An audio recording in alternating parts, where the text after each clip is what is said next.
Welcome everyone to our online NPTEL course Environmental Chemistry and Microbiology. This course will be taught by Professor Sudha Goel and myself, Professor Anjali Pal. We are both from Civil Engineering Department of IIT Kharagpur. We have divided the course into two parts. First part, Environmental Chemistry, will be covered by me, and the second part, Environmental Microbiology, will be taught by Professor Sudha Goel. In the module 2, which we will start today, I will discuss about the chemical equilibrium. The chemical equilibrium, is a very important topic for environmental chemistry, and in my next 5 lectures, I will throw some light on this topic. The first lecture today will cover the following topics: reversible reaction, concept on equilibrium, kinetic approach to equilibrium, laws of mass action, activity and activity coefficient.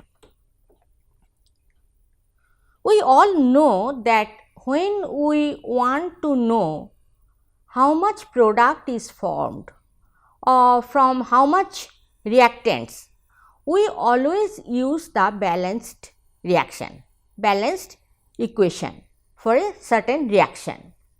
So, in molar ratio method, when we want to determine the amounts of material and the material consumed in a chemical reaction, we assume that all reactants are converted to the products. That means 100% conversion. We never consider that the products may react to form the original reactants also. But in most cases, the reaction does not go to completion. All the reactants are converted to products according to the molar coefficients given in the balanced chemical reaction. In the complete reaction, 100% conversion, but almost all the chemical reactions, they do not go to completion because the products formed react to produce the reactant. That means opposite reaction also occurs. The reactants also react, the products also react to form the reactants. That means reactants form the products, at the same time products also form the reactants. This type of reaction are called the reversible reaction. Here both the processes, that means the forward reaction and the reverse reaction, sometimes instead of reverse reaction we called the backward reaction also, they occur simultaneously. And to indicate that the reaction is reversible, we always use a double arrow in the chemical reaction. What is the equilibrium concept? The most simple equilibrium is the equilibrium of water as liquid and water as gas. That means if you take some water, that liquid water, in a closed vessel, and if you keep it for some time and you allow the reaction, the phase transfer go on at a certain temperature, then after some time the equilibrium will be reached. At that equilibrium point, the amount of water in the liquid form that is converted to gaseous form, same time the same amount of gaseous water will come back to the liquid form of water. This is not the chemical equilibrium, but it is called phase equilibrium. For chemical equilibrium, we have to consider a chemical reaction. That means, say for example, the most simple reaction has been considered here. A plus B, the molar ratio is 1:1, is converted to C and D. Here also the molar ratio is 1:1, and here you can see the double arrow is there.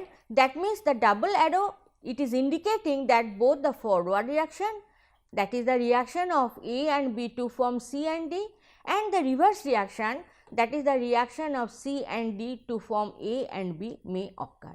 That means forward reaction at the same time a backward reaction is occurring in this particular reaction. Now, what is equilibrium?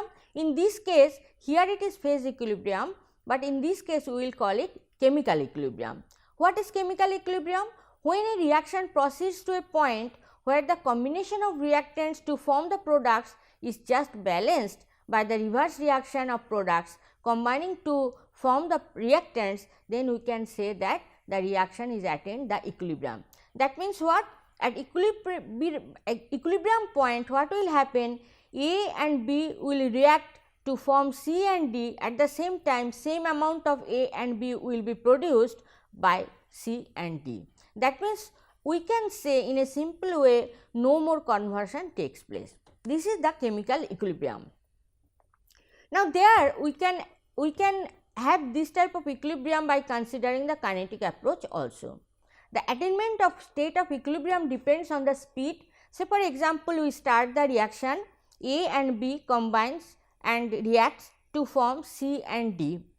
So, when the reaction just starts, then the reaction process fast, but after some time when it is reaching towards the equilibrium, then we can say that the rate of the forward reaction and the rate of the backward reaction is the same. That means A plus B going to C plus D, that is the forward reaction, and C plus D is giving to A plus B, that is the reverse action. These two rates, so the rate of the forward reaction and the rate of the reverse reaction can be expressed mathematically, and which becomes the same. That means the forward reaction, we know that it depends on the concentration of A and B, that is the reactant concentration, and there is a constant which is called the specific rate constant or rate constant. And then for the backward reaction, that is the rate RR, it is expressed as RR. This is rate F, means rate of the forward reaction, and this is the rate of the backward reaction. In this case, K2 into concentration of C into concentration of D, that means K2 is the rate constant for the backward reaction. So, when these two rates are same, then what happens? You can see that at equilibrium we know that the rate of the forward reaction is the same as the rate of the backward reaction or reverse reaction. Then K1 into concentration of A into concentration of B is the same as K2 into concentration of C into concentration of D. You always remember that the rate constant is always represented as small k, and equilibrium constant we always represent by capital K. In many books also I have seen that they are confused, and sometimes for the rate constant also they use the capital K, but this is not okay.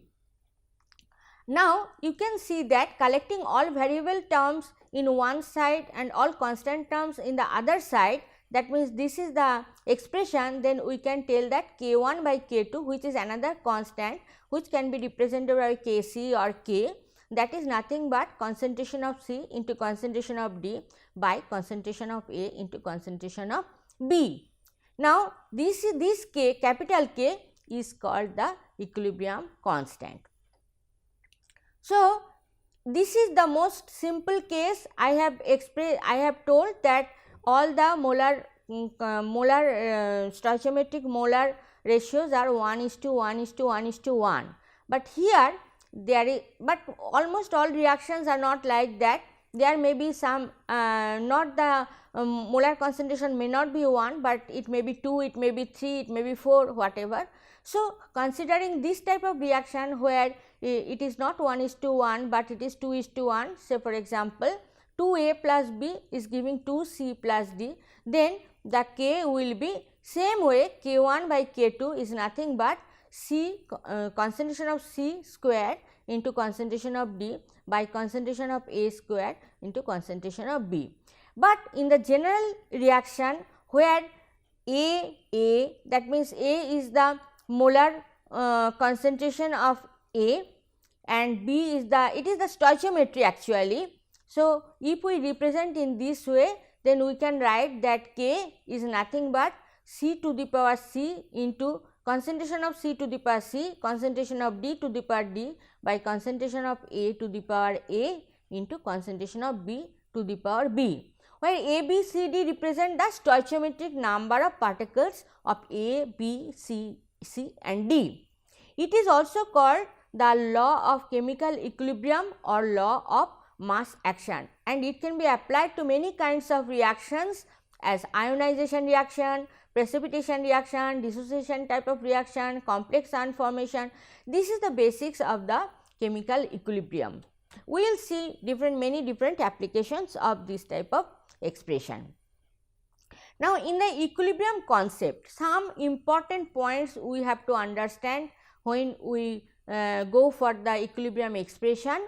Say for example, the concentrations of A, B, C and D in equation A. What is equation A? This is the equation A, you remember it, that this is the equation A, and in this equation the A, concentration of A, concentration of B, concentration of C and concentration D exist only at equilibrium. This is the equilibrium concentration, you must remember it, this is the equilibrium concentration. And when you get a very small value, when you obtain a very small value of K, what does it mean? That means that the equilibrium is reached after a small fraction of reactants are converted to products. That means the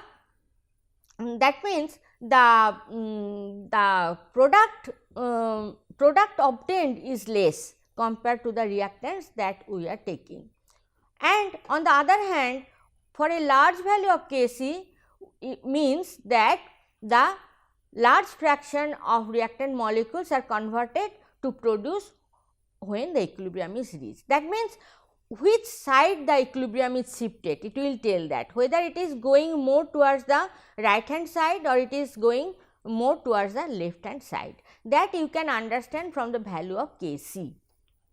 For a system in equilibrium, an increase in reactant concentration, this is law of mass action. When you increase the reactant concentration, say for example, some system is in equilibrium, now you increase the reactant concentration, then what will happen? It will go towards the right, the forward reaction will go on. On the other hand, if you increase the product concentration, then it will go to the reverse direction. This is the this is explained by the La Chatelier principle. Okay, I will go to this later, but for the time being you please remember this thing, that K value is constant, but how much it is towards the right hand side or it is towards the left hand side, that will be decided by the concentration of the reactants and the products. Now, this is very important for the process engineers or the environmental engineers or chemistry students, analytical chemists. This is very general, this is very basic concept for chemical equilibrium. Now, let us consider another example which you can visualize, because this has different colors. You can see it is the NO2 gas. NO2 gas is brown, red brown in color, okay? And the N2O4, which is the dimer of NO2, this is also gas. This has no color, okay? Now, think about this reaction. This is the equilibrium expression. So, depending on the condition, that means the temperature, you can see different colors. If you take NO2 in a closed vessel, if you cool it or if you heat it, you will see the two different colors that is prevailing. Okay. Now, here you can see the N2O4, the red brown color. When the NO2 goes to N2O4, the red brown color is restored. Okay. So, N2O4 has no color. So, you can see here NO2 when goes to N2O4, then this color is you see it goes on upon cooling, and you will see that the NO2 has color, but when it goes to N2O4, the color is not there, and it happens upon cooling. Okay. And the reverse reaction, that means N2O4 goes to NO2 when the temperature is raised, that means here you see that there is no color, and then it goes to NO2, and so red brown color is restored. you can see it, you can visualize it, because the two different things are two different colors. That is why you can see it when you do it in a closed vessel and if you properly maintain the temperature. Okay. At high temperatures, the intense red brown color indicates that NO2 predominates. Okay. At equilibrium, the rates of forward and reverse reactions are equal and there is no further net change in the partial pressures of reactants or products. Okay. This is the equilibrium condition. Okay. And the experimental value of K is 8.8 at 25 degrees centigrade. You will always see that when the K value is mentioned, we must tell about the temperature, because it varies with temperature. We have also seen when I explained the acid bases, I have told that either K value or Kb value or Kw value, I have mentioned about the temperature. So, temperature is very important. Now, if we express both in terms of partial pressure, then this value is like that. Okay. If we express in some other different ways, then maybe K value will be different. Now, N2O4 are expressed in atmosphere, both NO2 and N2O4, the partial pressures are expressed in atmosphere. Therefore, the NO2 N2O4 reaction mixture is in equilibrium as we see here, and then at the particular temperature, at a particular temperature, say at 25 degrees centigrade, the equilibrium expression will be like this. You have to consider this, then K is nothing but the, here it is partial pressure because it is gas. So, partial pressure of N2O4 by partial pressure of NO2 to the power 2, that means square. Okay. This is the expression. This expression you always do in case of either gaseous equilibrium or in the aqueous equilibrium. So, concept is the same, but you have to use different types of concentrations. In terms of gas, if it is gas, then you have to use the partial pressure. If it is in ion form in the aqueous solution, then moles per liter. Now, activity and activity coefficient, this is also very important for equilibrium relationship. We always use it is expected that we always use the dilute solution. When it is dilute solutions, then concentration we should express the concentration in moles per liter. But as the concentration is increased, then that means not for very dilute solution, but the concentration is higher, then this activity term should come. Why? Because when there are many ions, then they have the influence on each other. In that case, it is noted that as solutions of ionized materials become more concentrated, their quantitative effect in equilibrium relationships become progressively less than calculated solely from the change in molar concentration. That means, in that case, at higher concentration, the molar concentration if we use, then there may be some error. Okay. Hence, the effective concentration we have to use, which is also called activity. Okay. And the expression, the relationship between the activity and the concentration is like that. This is the activity coefficient. So, when we express the activity, we use the second bracket. When we use the concentration, it is in moles per liter, then this is the third bracket. Okay. And this is the activity coefficient. So, in case of dilute solution, we can tell the activity is same as the concentration. Okay. But in case of not dilute solution, but concentrated solution, we have to consider the activity term.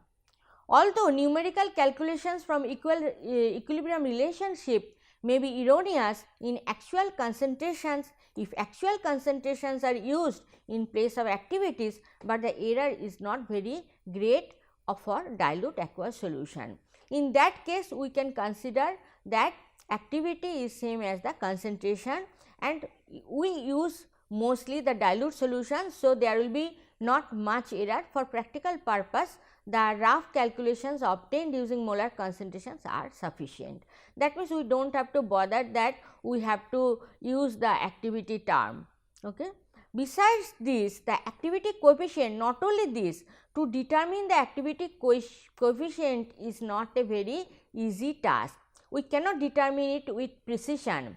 This is partly because the activity coefficient is influenced by presence of other ions. That means, for practical purpose, we use the concentration term and we ignore this activity coefficient. The one reason is that it is very difficult to determine this thing. Another thing is, it is for practical purpose, it is sufficient to use the concentration. We do not have to use always the activity term. Now, the activity, if we use the activity term, say for example, we are using the activity, we want to use more accurately. So, we will use the activity term. Then in this reaction, for this reaction where A moles of A reacts with B moles of B and then produces C moles of C and D moles of D, then in that case K should follow this expression. That means, C, it is the second bracket. So, it is the activity. So, in all cases we have to use the activity terms, okay.